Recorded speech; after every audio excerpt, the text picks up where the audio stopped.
প্রায় 18টি সিনেমার line up নিয়ে হাজির হয়েছে এসকে মুভিজ। এর মধ্যে যে কয়েকটি সিনেমা বিশেষভাবে নজর কেড়েছে তার মধ্যে প্রথম হচ্ছে সাকিব খানের দরদ। এছাড়া রয়েছে পরমব্রত ডিরেকশনে পরমব্রত এবং রুদ্রনীলের আবার হাওয়া বদল। পরমব্রত ডিরেকশনে ঋত্বিক চক্রবর্তীর সাথে রয়েছে একটি সিনেমা এখানে অন্ধকার। এছাড়া রয়েছে ঋত্বিকের অনির্বাণ চক্রবর্তীর সাথে অপরিচিত, যেখানে এনা সাহাও রয়েছে। শার্লকস হোমস বলে মানে সরলাক্ষ হোম বলে একটি মুভির অ্যানাউন্সমেন্ট হয়েছে।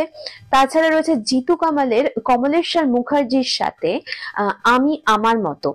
এছাড়া দিতিপ্রিয়ার ডিয়ার ডি, এরকম বহু সিনেমা রয়েছে। অঙ্কুশের রয়েছে চন্দ্রবিন্দু, যেখানে ঐন্দ্রিলা অভিনয় করছেন অঙ্কুশের সাথে। এছাড়া রয়েছে স্যান্টা, যেখানে রয়েছে অনির্বাণ চক্রবর্তী। সুতরাং একগুচ্ছ সিনেমা আপনাদের জন্য। আপনি কতটা বেশি এক্সাইটেড? প্লিজ আপনাদের ওপিনিয়ন শেয়ার করুন।